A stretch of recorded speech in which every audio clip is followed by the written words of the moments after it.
Welcome to UK Explored. In this video, we're crossing the border into Wales to visit a town that was once known as the iron capital of the world. It had a booming trade back then and a growing population, but today it's a shell of its former self. And one of the estates, which I'll be showing you, is branded as the worst estate in Wales. It's one of the UK's ugliest towns. It has above average unemployment and poverty, and somewhat comically, the local media has called it Britain's capital of blank-faced, empty-headed, chip-fed loitering. Seriously, I'm talking about Merthyr Tydfil. Now, I'm sure that some of you have heard of this town. I first heard of it when it was featured on the Channel 4 show called Skint about 10 years ago, but it pops up from time to time as it does have a reputation for being rough, deprived and run down. So I decided to take a deep dive into Merthyr Tydfil for myself to see what's up, and I think I did a good job of capturing some of the highlights.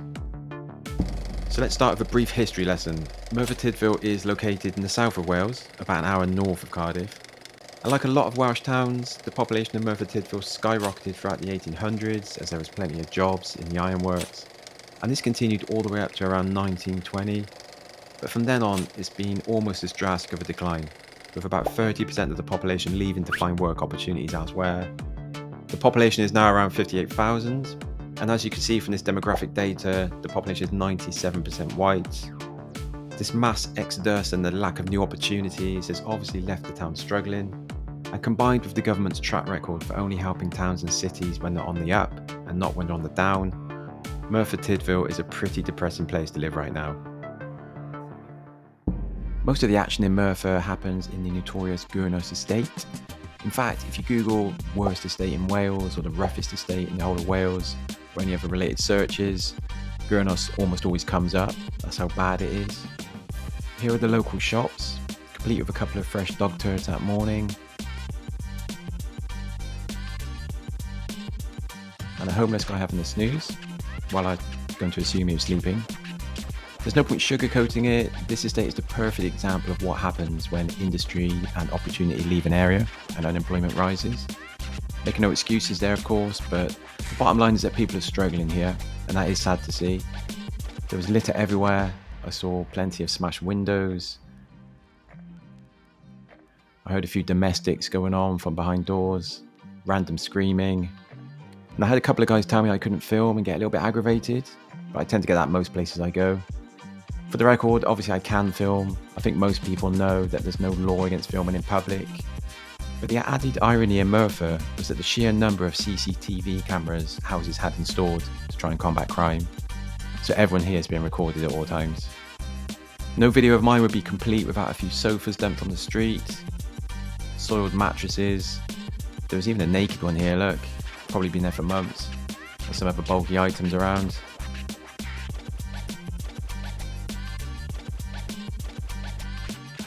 On the facility side, here was the community sports club. Bet there's been a few dust-ups there over the years. This is the Christian Centre, which also operates as a food bank. There are a few parks for kids, and there are certainly plenty of green areas to enjoy, if that's your thing. But we all know that kids today don't really appreciate the outdoors like they used to. I visited a lot of rundown estates across the country. On and off paper, Gurnos is one of the worst. It was eerily quiet for a Saturday afternoon when I was there. Barely saw anyone. I'll leave it up to you to assume why.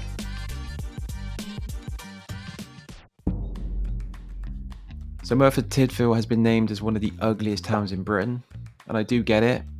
There are rows and rows of yellowish or cream-coloured post-war housing that's decaying from the weather and lack of maintenance. There really aren't any interesting historic buildings or new modern structures, and it just doesn't look great. Still, you're surrounded by some pretty awesome scenery of the Welsh valleys. The problem is that Brits are never happy, right? That's something that's in our DNA. We just want to moan or see the worst in every situation. A lot of people living in concrete jungles and built up cities long for countryside like this.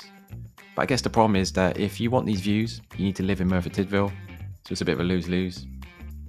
Anyway, so what do you guys think? Is Merthyr Tydfil really one of the ugliest towns in Britain? Can you nominate somewhere that you personally think looks worse, and maybe I'll go and have a look? There's certainly no shortage of towns that look like Merthyr, right? I guess one of them had to take the title for the team. While showing you some of the best scenic shots of Merthyr, I want to briefly tell you about the sponsor for today's video, which is NordVPN. Now, honestly, I can't remember life online before using a VPN myself, so this was an easy choice for me. Personally, I value my privacy, and I like to stay anonymous online, especially when I'm in these areas filming and I'm researching stuff. And I also don't want to be retargeted by marketing companies. That really annoys me, all of which NordVPN blocks. Also, by simply using NordVPN's app, you get total threat protection while browsing the web, so you don't have to worry about viruses when browsing websites or downloading files. And you don't even need an active VPN connection to do this anymore. You just enable the feature in the NordVPN app and you're ready to go. So if you don't yet have a VPN, I recommend you at least try it out. To get an awesome deal, go to nordvpn.com/UK Explored, and I'll put a link in the description so you can just click over. And you'll get an extra 4 months on the 2-year plan. This will keep you secure online and also help you sleep better at night. Sleep results are not guaranteed, of course. Oh, and you also get a 30-day money-back guarantee. So yeah, why not try it? Anyway, thanks to NordVPN and thanks to you guys for listening. Let's get back on the ground in Merthyr and see what's going on. There's no denying that Merthyr has a reputation for being economically deprived, and Gurnos in particular is at the heart of it. But let's take a look at how bad the crime and poverty really is at the moment against the national average in Wales. So, according to official statistics published by the police, Merthyr has a crime rate of around 101. That means there are 101 crimes reported every month per 1,000 residents. It doesn't sound a lot, does it? But that's way above the average crime rate for Wales, which is just 84. And to put more perspective on this, Cardiff, which has the highest crime rate in Wales, is around 110. So Merthyr isn't that far behind. I'm sure there are plenty of residents of Merthyr who will tell me that it's not that bad, they've lived here all their lives and it's perfectly safe, etc. I always get some of those comments on my videos, but the stats don't lie. There's a lot of crime in Merthyr. Some of it is very serious too. Just look at some of these recent headlines. There are armed robberies like this one at Lidl.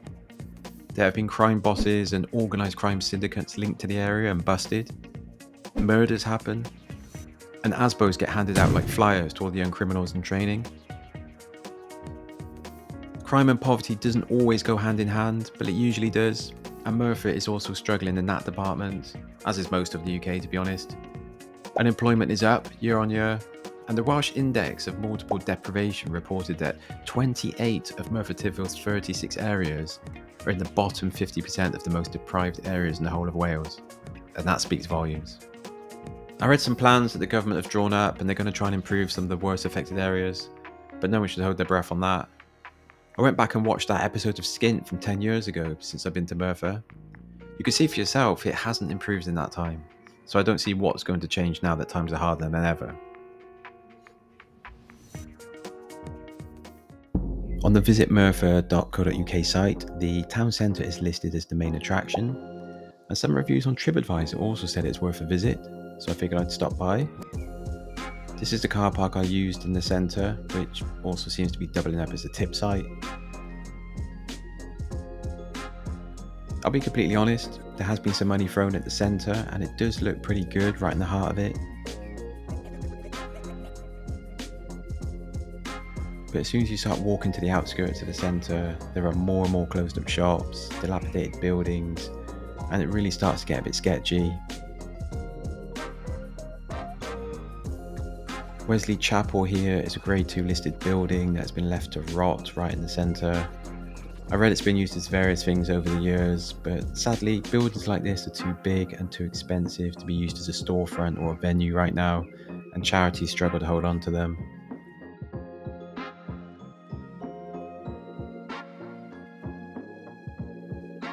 Most of the bustle was in and around the old market part, which is also listed as an attraction worth visiting.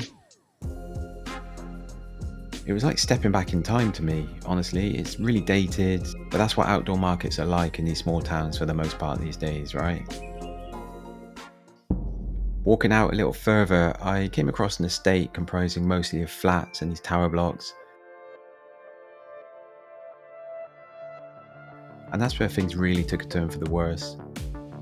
I had people asking me what I was doing there, someone tried to sell me something illegal, it stank of weed, and it's pretty obvious that this is the rough side of town.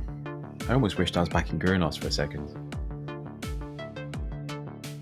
I did some research after, and it is a high crime area with loads of antisocial issues as suspected. And mean, this is pretty much what accommodation is like in and around town centres though, right? It always seems to attract problems. I know most of you watching this will know what I mean. Just think of what it's like where you live. It's the same where I am. Anyway, if you're passing through Merthyr Tydfil, it's not a bad place to grab a coffee and something to eat. There are plenty of small independent shops if you like to support local, as I do.